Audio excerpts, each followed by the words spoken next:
এতিয়াতো মই মৰিবলৈ গৈ আছো, তাৰ নদীয়াত পৰি আছো, মই মৰিম, মোৰ লগত তুমি প্লিজ আহাচোন বোলে, তুমি মোৰ লগত মৰিব লাগিব। তেতিয়া আইগৰাকী কি ক'ব জানেন? আমাৰ বাগানীয়া ভাষাত এটা গালি আছে, সেই গালিটো দিব। আইগৰাকী ক'ব বোলে, বেধুৱা তুই মৰছি যদি মৰ, মুই তোৰ লগে মৰবাৰ নাই খেল। কি বুলি ক'ব? বোলে বেধুৱা তুই মরছি যদি মর, মুই তোর লগে মরবার নাই খেল। বোলে মুই যদি তোর লগে মরে যাব, তেনেহলে নাতি পুতিগিলাকে কে খেলাবে? কোনে খেলাব? এখানে কোনো কারণ নহয়। নিজৰ শৰীৰটো নিজৰ নহয় যে বাৰু, এইটো আত্মকল্যাণৰ কাৰণে কথাটো কৈ আছো। ৰজা পৰীক্ষিতে কৈছে বোলে, গৃহ অন্ধকূপতে পৰিলো মই পাপ, কৃষ্ণৰ কৃপাতে পাইলো ঋষি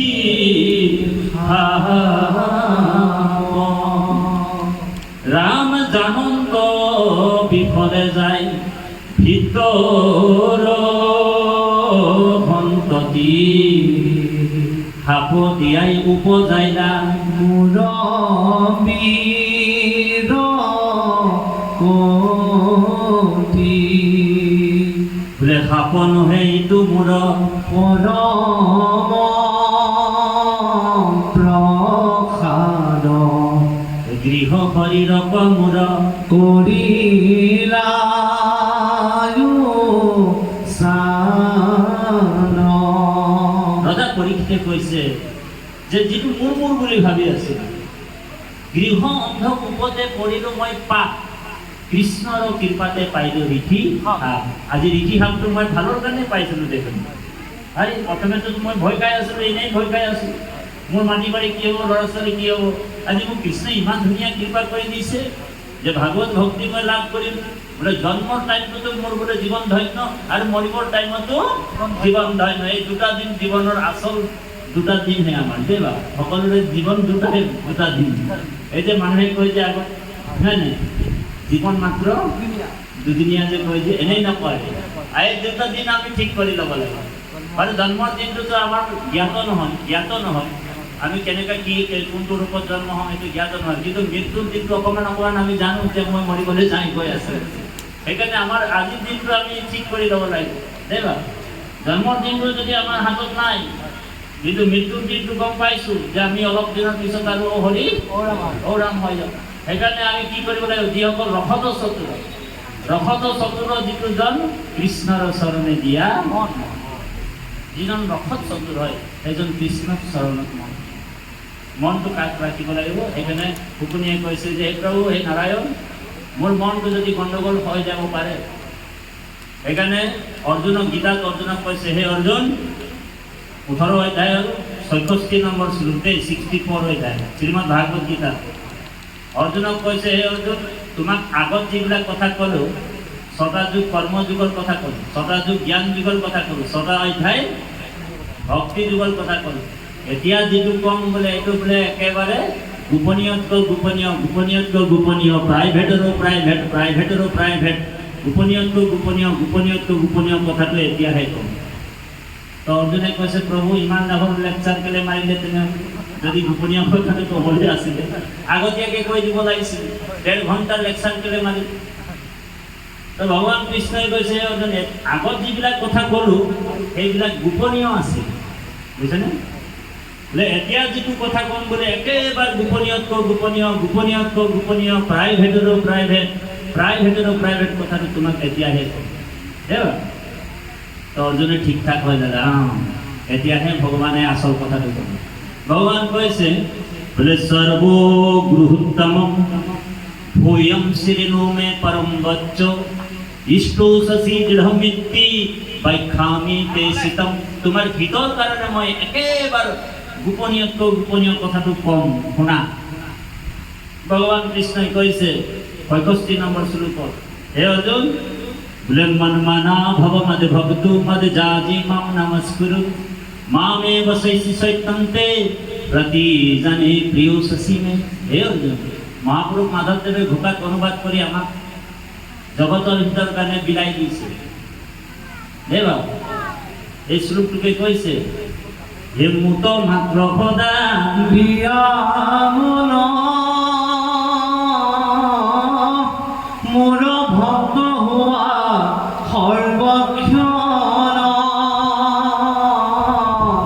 মুখে মাত্র পূজা করা খেওয়া নমস্কার তোমাক কহিলু সত্যবাণী পাইবা তুমি মুখ মহামানী তুমি প্রিয়তম সুহৃদ সহায়া আমার রাম তুমি প্রিয়তম সুহৃদ সহায়া গুরু শিষ্যৰ পৰম্পৰাই গুৰুসকলে আমাক সৎ জ্ঞান দি আছে। শাস্ত্ৰ গুৰু হবে শিষ্যক শুদ্ধ উপদেশ দিব, শিষ্য হবে শুদ্ধভাৱে নাচৰিব, তাৰা হবে কি কৰিব। আমাক গুৰুসকলে শুদ্ধ উপদেশবিলাক দি আছে। যদি শুদ্ধভাৱে আমি ল'ব নোৱাৰোঁ, পাত্ৰবিলাক আমাৰ গণ্ডগোল, হয় নহয়? পাত্ৰবিলাক গণ্ডগোল পাত্ৰত যদি আমি ভাল বস্তু লৈ লওঁ তেনেহ'লে পাত্ৰত সৈতে তেনেকৈ আমি খাব নোৱাৰিম। দেই ভগৱান কৃষ্ণই কৈছে, ভগৱানে কৃষ্ণই কৈছে অৰ্জুনক, মুত মাত্ৰ সদা দিয়া মন, সদা মানে এনি টাইম, অলৱেজ। মনটো তোমাৰ বেলেগ ইফালে ইফালে যাব নালাগিব, কোনো দেৱ দেৱীৰ ওচৰত এটেচমেণ্ট হ'ব নালাগিব, কোনো পদাৰ্থৰ ওপৰত এটেচমেণ্ট হ'ব নালাগিব। কাৰ ওচৰত থাকিব লাগিব? একমাত্ৰ মনটো। বাকী তনটো, তন মানে শৰীৰটো বেলেগক দি দিয়া পাৰিলে, হা, শৰীৰটো সংসাৰক দি দিয়া, কিন্তু মনটো হয়নে বাৰু? মুত মাত্ৰ সদা দিয়া মন, মূৰ ভক্ত হোৱা সৰ্বক্ষণ। সৰ্বক্ষণ মানুহ এনি টাইম অলৱেজ, হয়নে বাৰু? সন্দিকা বাৰু মুত মাত্ৰ সদা দিয়া মন, মূৰ ভক্ত হোৱা সৰ্বক্ষণ। কাৰ ভকত হ'বলৈ কৈছে আমাক? হা, একমাত্ৰ ভগৱান ভকত হ'ব কৈছে, হয়নে? বোলে দুৰ্গাৰ ভকত হ'বলৈ কৈছে নেকি আমাক অৰ্জুনে? বোলে কালীৰ ভকত হ'বলৈ কৈছে নেকি? হা, গাড়ীখন আছে যে বিশ্বকৰ্মাৰ ভকত হ'বলৈ কৈছে নেকি? হা, হয়। অকাম সৰ্বকাম মুখ্য কাম উদাৰধি ত্ৰিবেণা ভক্তি যুগেনো যজয়তে পুৰুষম পৰম। কাৰোবাৰ যদি কামনা আছে, কাৰোবাৰ কামনাও থাকিব পাৰে, গাড়ী ঘোঁৰা মটৰ চাইকেল ধন সম্পত্তি দুই মহল বিল্ডিং থাকিব পাৰে, কামনা। তো কামনা থাকিলেও অন্য দেৱ দেৱীক পূজা কৰিবলৈ মানা কৰিছে, কাৰণ কামনা পূৰ্বত যদি কৃষ্ণক ভজয় তথাপিতো কামনা কৃষ্ণ কৰন্ত অন্যৰ ওচৰত যাব নালাগে, কাৰণ ভগৱান চব দিব পাৰিব, কাৰণ সকলো জীৱৰ পৰ সামৰ্থ্য, সকলোতে সমৰ্থবান হয় ঈশ্বৰ, সকলো বস্তু, কাৰণ সেইজন ভকতৰ ঈশ্বৰ। আৰু ভকতৰ হৃদয়ত কি হৈছে, হা, ভকতক কি লাগিব তেওঁ সকলোৱে জানে। ভগৱন্ত নজনা একো নাই নহয় বাৰু। ভগৱন্ত সকলোৱে জানে, আমাৰ হৃদয়ৰ কথা সকলোৱে জানে। তাৰপিছত অৰ্জুনক কৈছে, হে অৰ্জুন, মূৰ ভক্ত হোৱা সৰ্বক্ষণ, মুখে মাত্ৰ পূজা, মুখে কৰা নমস্কাৰ। তোমাক কহিলো সত্যবাণী, সত্য মানে কোনে প্ৰমিছ কৰিছে? এইটো ভগৱানে অংগীকাৰ কৰি কৈছে, সত্য খাই। তোমাক কহিলো সত্যবাণী পাইবা তুমি মুখ মহামানী, তুমি প্ৰিয়তম সুহিত সখা। তাৰপিছত অৰ্জুনক কৈছে, এতিয়া এটা কাম কৰ বোলে, সম্পূৰ্ণৰূপে চাইলেণ্ডাৰ হ'ব লাগিব, আশ্ৰয় ল'ব বোলে। সৰ্বধৰ্মানো পৰিত্যাজ্য মামেকম শৰণং ব্ৰজ, অহং তং সৰ্ব পাপৈভ্যো মোক্ষায়াস্মি মাং শুচৌ।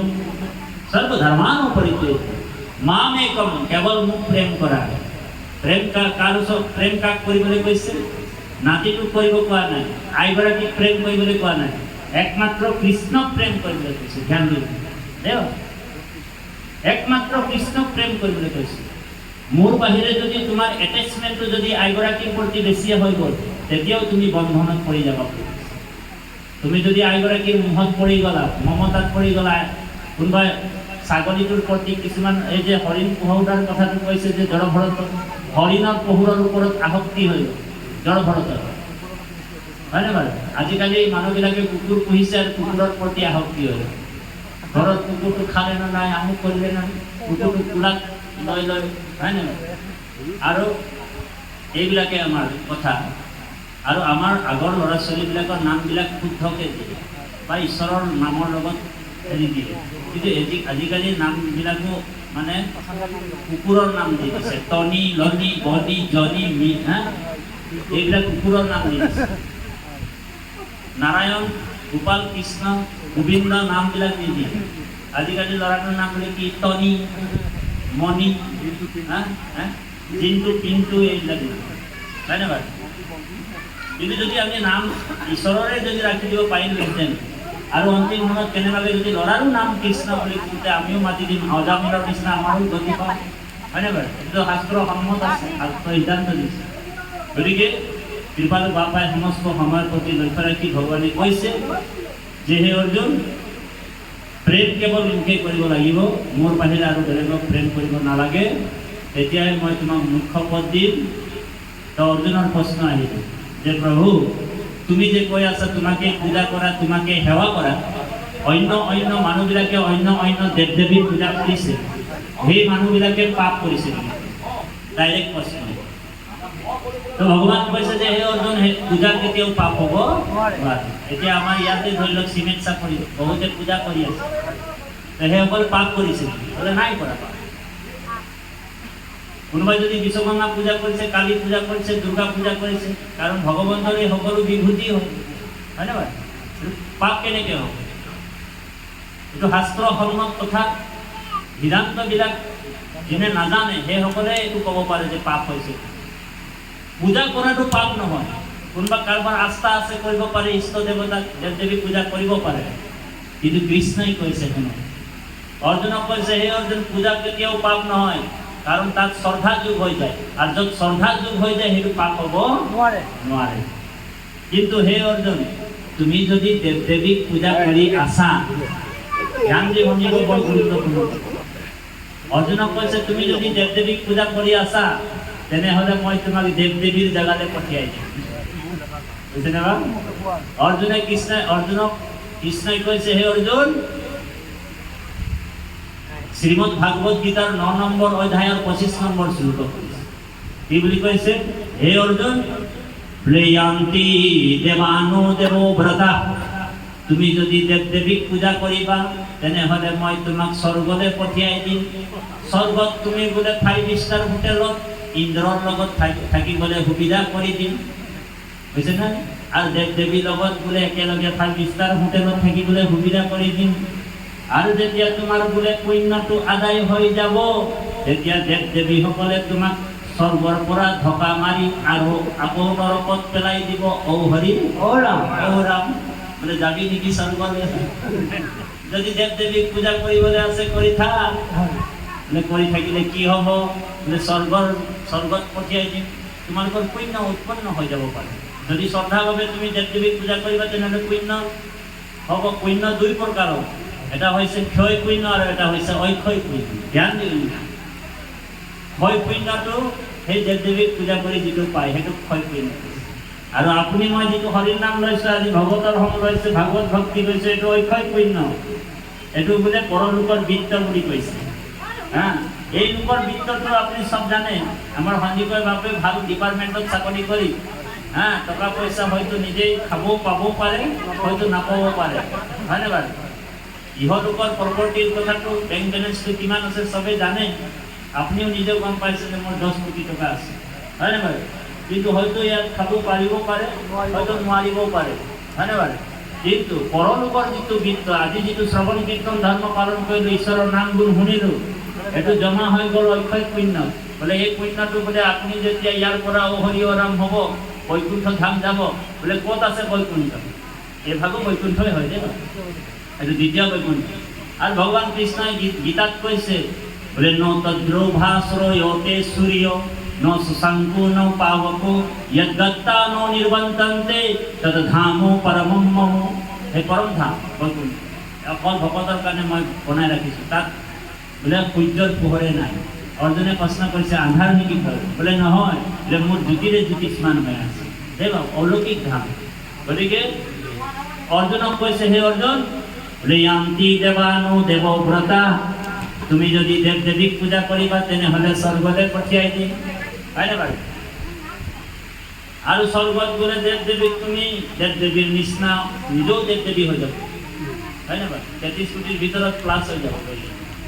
33 কোটি, কোটি শব্দৰ অৰ্থ প্ৰকাৰে, 33 কোটিৰ মাজত তুমিও প্লাছ হৈ যাবা, তুমি দেৱ দেৱী হৈ যাব পাৰা। তাৰপিছত তোমাক যেতিয়া পুণ্যটো আদায় হৈ যাব, তাত তোমাক মানে ঢকা মাৰি নৰকত পঠাই। তাৰপিছত কৃষ্ণই কৈছে, হে অৰ্জুন, বোলে ভূতানি য়ন্তি ভূতেজা, তুমি যদি ভূত প্ৰেতক পূজা কৰিবা তেনেহ'লে মই তোমাক ভূত প্ৰেত বনাই দিম।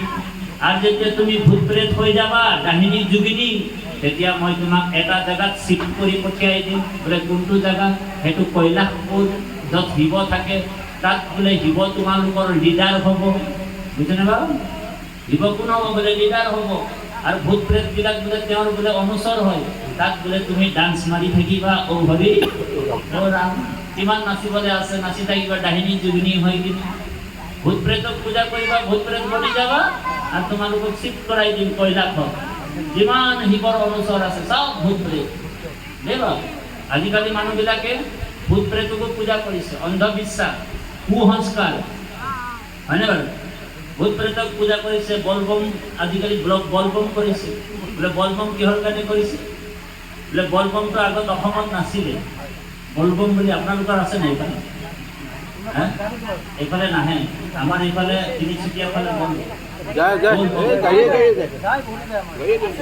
বোলে বলবম কি? বোলে গাভৰু ছোৱালী আৰু ডেকা ল'ৰা বোলে শাওণ মাহটোত বোলে ডিজে এখন গাড়ীত উঠাই লয় আৰু হালধীয়া হালধীয়া পোচাক পিন্ধি কিনি গৌৰ বম কৰি আছে।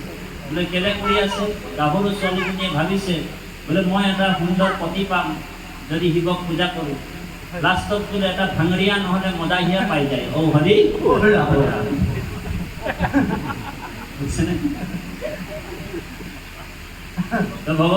ভগৱানে কৈছে অৰ্জুনক, বোলে ভূতানি য়ান্তি ভূতেজা, আমাৰ বুদ্ধিৰ বিশ্বাস হ'ব লাগে। আমি আঙঠিত বিশ্বাস কৰিব নালাগিব দেই বাৰু। কিছুমান মানুহ আঙঠি পিন্ধি আছে, আমাৰ সঠিকত নাই পিন্ধা, একদম চাইলেণ্টাৰ হৈ যায়।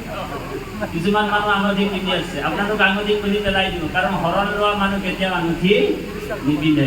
ৰামকৃষ্ণ নাম অভেদ কৱচ, সদায় যিজন পিন্ধয়, তিনি গুণ বিদ্বিষয় অস্ত্ৰৰ প্ৰহাৰে আৰু তাক নিপিন্ধে।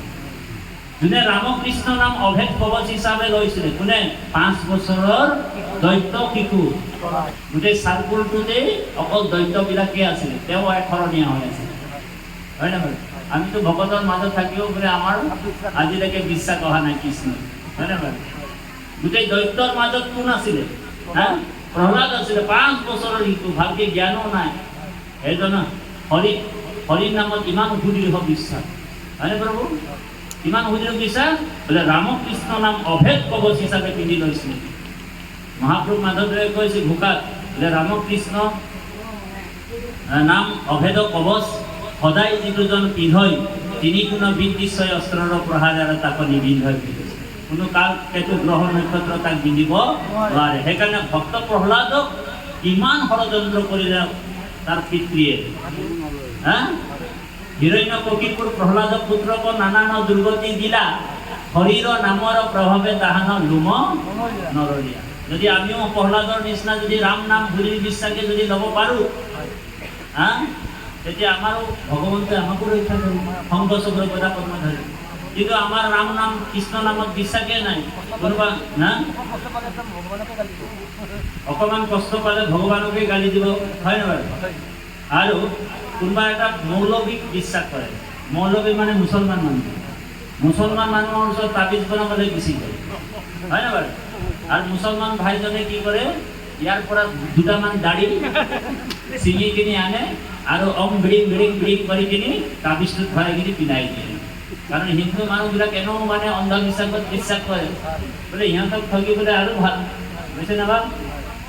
মৌলবীৰ দাড়ি দুটা ছিঙি আনি কিনি তাৰপিছত ভৰাই দিয়ে আৰু পিন্ধাই দিয়ে।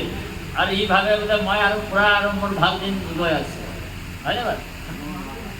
ৰাখে হৰি মাৰে হৰি ৰাখে কোনে?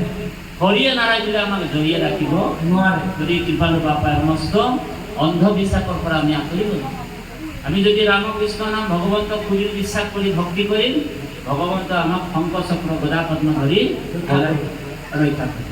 গতিকে এই বাক্যবিলাকে আমি আপোনালোকৰ মাজত প্ৰচাৰ কৰা হৈছে।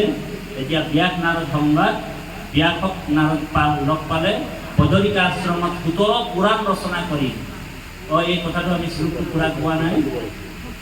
অৰ্জুনক কৈছিলে যে ভূতানি য়ান্তি ভূতেজা, ভূত প্ৰেতক পূজা কৰিলে তোমাক ভূত প্ৰেত বনাই দিম। তাৰপিছত কৈছে বোলে পিত্ৰানি য়ান্তি পিতৃজা, তুমি যদি পিতৃপুৰুষক পূজা কৰিবা, 9 পুৰুষ 7 পুৰুষ, তেনেহ'লে মই তোমাক পিতৃপুৰুষৰ লোকলৈ পঠিয়াই দিম। হৰি ৰাম। তাৰপিছত ভগৱানে কৈছে মদজাজি নোপি মামো, তুমি যদি মুখেই সেৱা কৰা, মুখেই পূজা কৰা, মই একমাত্ৰ দেৱতা বুলি যদি মোৰ ওচৰত সম্পূৰ্ণৰূপে শৰণাপন্ন হ'লা, তেতিয়া মই তোমাক মোৰ পৰম ধামলৈ লৈ যাম। আৰু পৰম ধামলৈ গ'লে আৰু তুমি পুনৰূপী জনম, পুনৰূপী মৰণম, পুনৰূপী জননী জঠৰী শৰণম আহিব আৰু নাহিব। আৰু যদি আমাৰ মৃত্যুৰ বেদিকাত যদি আইগৰাকীৰ কথা চিন্তা কৰি যদি আমি কেনেবাকৈ মৰি যাওঁ, তেতিয়া অহাবাৰ আইগৰাকী হৈ জন্ম ল'বলগীয়া হ'ব। সেইকাৰণে আমাৰ চিন্তা, মন, চিত্ত, বৃত্তখিনি গোটেইখিনিক আমি অৰ্পণ কৰিব কৈছে। তুমি চিত্ত বৃত্তি মোৰ পৰ্বতক নাৰায়ণ, তুমি নাথ মই নাথ চৰণত ছত্ৰ ছায়া দিয়া দূৰ কৰা মায়া, কৰা দয়া মুখ ভগৱান। এটাই দয়া কৰা, মোৰ চিত্ত বৃত্তি সকলোখিনি তোমাক অৰ্পণ কৰা। আর গীতাতে এই কথাটি অর্জুন কইছে, হে অর্জুন লেয়ম ইয়ম বাপি স্মরণং ভাবম তেজো তম তে কলেবরম তম তমেবতি কুন্তয়ো সদা তত ভাবো ভাবিতো ইয়ম ইয়ম বাপি স্মরণং ভাবম তেজো তম তে কলেবরম তম তমেবতি কুন্তয়ো সদা তত ভাবো ভাবিতো। অন্তিম সময়ত যি আমার ভাবনাটো যুক্ত হয়ে কিনে যত প্রাণ আমার যদি ত্যাগ হয়ে যায়, সেই ভাবনাটো যুক্ত হয়ে কিনে সেই শরীরটো আমি লাভ কৰিব পাৰোঁ। সেইকাৰণে পুৰঞ্জন উপাখ্যান নামৰ এটা অধ্যায় আছে ৪ৰ্থ স্কন্ধ ভাগৱতত। তাত পুৰঞ্জন নামৰ এটা জীৱই নিজৰ পত্নীক মনত পেলাই প্ৰাণ গুচি গ'ল। আইগৰাকীৰ কথা বোলে আইগৰাকী ইমান বিউটিফুল দেই, অকল আইগৰাকীৰ কথা চিন্তা কৰি থাকে, ঈশ্বৰৰ উপাসনা বাদ দিলে ভগৱন্তক পাহৰি গ'ল। আৰু মৰিবৰ বেলা কি হৈ গ'ল, আইগৰাকীৰ কথা চিন্তা কৰি প্ৰাণটো ওলাই গুচি গ'ল, ভাৱনাত যুক্ত হৈ গ'ল। পিছৰ জনমত পুৰঞ্জন নিজে স্ত্ৰী হৈ জন্ম ল'বলগীয়া হৈ গ'ল। বোলে মৰিবাৰ বেলা যিটো চিন্তি মৰে নৰ, উপজন্তে পাৱে পাছে হেহি কলে বৰ। গতিকে মৰিবাৰ বেলা যিটো চিন্তি মৰে নৰ, উপজন্তে পাৱে পাছে হেৰি কলে বৰ। যদি ঘৰৰ ছাগলীটোৰ কথাও যদি চিন্তা কৰি মৰি যাওঁ, তেনে অহা জন্মত আমি অজ হ'ব লাগিব, ছাগলী হ'ব লাগিব। গীতাত সেইকাৰণে অৰ্জুনক কৈছে, হে অৰ্জুন, আৰু অন্তিম সময়ত যদি মোৰ কথা কোনোবা চিন্তা কৰি মৰে, বোলে অন্তকালে চৌমামেব স্মৰণম মুক্তা কলেবৰম, অন্তকালে চৌমামেব স্মৰণম মুক্তা কলেবৰম ইয়ং প্ৰয়াতি সৌমদ ভাবম ইয়াতি নত্ৰ নো সংশয়। তুমি সংশয় নকৰিবা, অন্তিম সময়ত যদি মোৰ কথা চিন্তা কৰি কেনেবাকৈ তোমাৰ প্ৰাণ যাবলগীয়া হৈ যায়, তেনেহ'লে মই তোমাক মোৰ পৰম ধামলৈ লৈ আহিম। দেৱা এইটো গাৰাণ্টি দিছে গীতাত। গতিকে সেই প্ৰভু সমস্ত সময়ৰ প্ৰতি লক্ষ্য ৰাখি বহুতখিনি কথা আপোনালোকৰ মাজত প্ৰকাশ কৰিলোঁ। লেচেৰী কোটৰ নিচিনা কথাবিলাক ক'লোঁ। ব্যাস নাৰদ সংবাদ এতিয়া চলিব। বেদব্যাস 18 পুৰাণ লিখিলে। 18 পুৰাণ কি লিখিলে? বোলে শিৱ পুৰাণ, মাৰ্কেণ্ড পুৰাণ, স্কন্দ পুৰাণ, ইতিহাস পুৰাণ, গৰুড় পুৰাণ, বিষ্ণু পুৰাণ, পদ্ম পুৰাণ, নাৰদীয় পুৰাণ, কালিকা পুৰাণ, ব্ৰহ্মাণ্ড পুৰাণ, এনেকুৱা অনেক পুৰাণ লিখি 17 পুৰাণ বেদক 4 ভাগ কৰাৰ পিছতো বেদব্যাস উগুল থুগুল মানসিকভাৱে শাৰীৰিকভাৱে অসুস্থ হৈ বদৰিকা আশ্ৰমত উগুল থুগুল মনেৰে বহি আছে। কি ভুল হৈ গ'ল, ৰোগীয়া হৈ আছে। আৰু চিকিৎসক হিচাপে কোন গ'ল? নাৰদ। ডক্টৰ এই তুমিহে কৰিলা এইটো জগতক নাম বেদব্যাসে কৈছে নিৰন্তৰে কখন তুমি লোৱাই ৰহা প্ৰাণ নাহি মন্দ কৰ্ম আৰু ইহাৰ হম নাৰদে কৈছে যে তুমিতো গোটেই সৰ্বনাশ কৰিলা গোটেই জগতখন বুজিছে নে কাৰণ কি কৰিলা বাৰু তোমাৰ ভুল কি জানেনে নাৰদে কৈছে যদিও তুমি ব্ৰহ্মক স্থিতি কৰি হৃদয়ত ধাৰণ কৰিব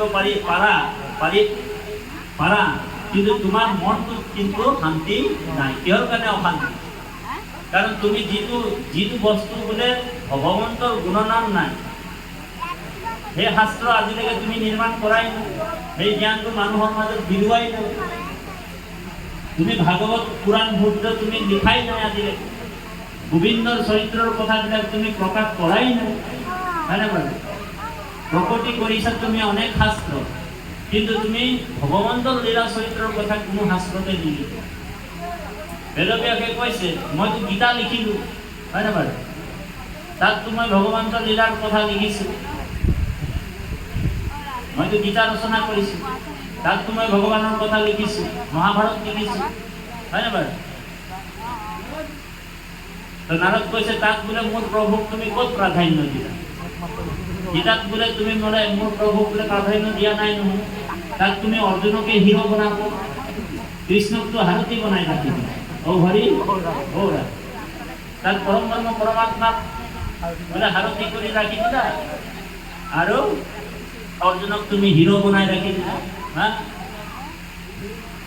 গতিকে এনেকুৱা এখন গ্ৰন্থ লিখিব লাগিব যিটো গ্ৰন্থ নিষ্কাম ভক্তিৰ কথা কওঁ নিষ্কাম ভক্তি ধৰ্মত থকা কামনাবিলাক ওলাই দিব লাগিব বেলেগ বেলেগ পুৰাণবিলাকত কামনা সোমাই ৰাখি দিছে বোলে ধৰ্মটো কপট ধৰ্মত কি সোমাইছে কপট সোমাই দিছে তাৰমানে শিৱ পুৰাণ আদি পুৰাণ যিমান পুৰাণ আছে সেইবিলাক পুৰাণবিলাকত কপট সোমাই ৰাখিছে কামনা যে আমুকক পূজা কৰিবা বোলে শিৱক পূজা কৰিবা তোমাৰ এটা ল'ৰা আছে যদি বোলে অহা বছৰ তোমাৰ আৰু এটা ল'ৰা হ'ব ঔ হৰি ঔ ৰাম বোলে তোমাৰ যদি এক মহল বিল্ডিং আছে তুমি যদি গণেশক পূজা কৰা তেনেহ'লে অহা বছৰ তোমাৰ গণেশে 2 মহল বিল্ডিং দি দিব ঔ হৰি ঔ ৰাম অকল কামনাবিলাক যিমান পুৰাণ আছিল চবতে স্বৰ্গ পাইব বুলি কাটৈ ৰংগ হাঁহ আকৌ স্বৰ্গৰ লোকটো দিলে স্বভাৱতে লম্পট মানুহবিলাক এনেও কৰি দিব আৰু এনেকুৱা ধৰ্মবিলাক তুমি লিখি দিলে হা স্বভাৱত কি স্বভাৱত লম্পট মানুহবিলাক হয় না বাৰু ইয়াতে লিখিছে স্বভাৱতে লম্পট বিষয়ত অনুৰাগ স্বৰ্গ পাইব বুলি ৰংগে কাটে সাংঘ চাক পৰৈ নানা হিংসা ধৰ্ম নানা দেৱ পূজৈ শূন্য ক্ষয় ভৈলে দুনাই নৰকত মজয় নৰকতে পৰৈ বুলি কৈছে গতিকে তুমি যিবিলাক বোলে পুৰাণ লিখিলা চবত বোলে কামনা সোমাই ৰাখি দিলা হয় না বাৰু কিন্তু এতিয়া এনেকুৱা এখন পুৰাণ লিখিব লাগিব য'ত নিষ্কাম ভক্তিৰ কথা কৈছে সেইকাৰণে বেদব্যাসে ভাগৱতৰ শ্লোকতেই কৈ দিছে বোলে ধৰ্ম পূৰ্জিত কৈত্ৰবদ্ৰ পৰমম নিমৎসৰণম সতম ধৰ্মত কৰ্তব্য মানে কপট ধৰ্মত থকা কপটবিলাকক বেদব্যাসে ভাগৱতৰ পৰা ওলাই পেলাই দিছে কাৰণ ভাগৱতে নিষ্কাম ভক্তিৰ কথা য'ত ভগৱন্তৰ লীলা চৰিত্ৰৰ কথা কৈছে আৰু ভাগৱত লিখাৰ পৰাই বেদব্যাসে কলম বন্ধ কৰিলে আৰু একটা আখৰ বেদব্যাসে নিলিখিলে এটা আখৰ নিলিখিলে কলম বন্ধ আৰু লিখিবলৈ বাকীয়ে নাই বোলে ভাগৱত লিখাৰ পিছত আৰু কি লিখিব বেদব্যাসে গতিকে কৃপালু বাপাই সমস্ত আমি এতিয়া ভাগৱত ভাগ বিৰাম দিবৰ কাৰণে আমাৰ পৰম শ্ৰদ্ধাৰ বাপজনক সেৱা জনাইছোঁ আৰু কেতিয়াবা আকৌ আহিলে মানে বিস্তাৰভাৱে বৰ্ণনা কৰা হ'ব কৃষ্ণ ই ৰাম ভাৱ হেতে কথা কোনে কহিবে স্বৰূপে অজেন পক্ষী উৰয় প্ৰখাৰয় ৰূপে ৰামে হি মতে যত মান লবে মোৰ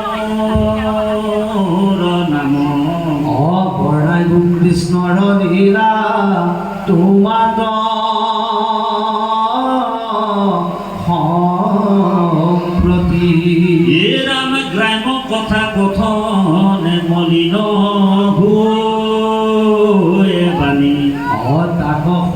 সৰু কৃষ্ণ কথা ক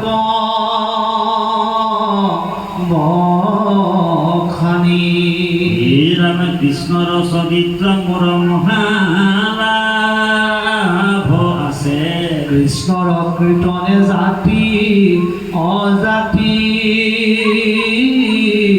নবাছে হে ৰাম বৈকুণ্ঠৰ শাস্ত্ৰ ইটো মহাভাগৱত যেন মতে পৃথিৱীত ভৈৰন্ত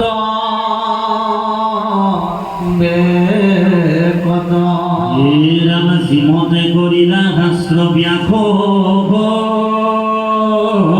জানে প্ৰথমে হৰি কস্মৰি পৰাশা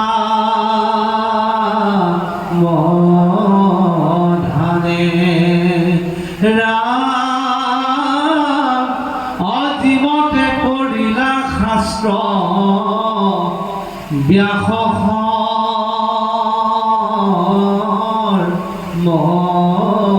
জানে কৃষ্ণ প্ৰথমে হৰি কস্মৰি পৰাশা বধানে হৰি ৰাম ৰাম হৰি ৰাম ৰাম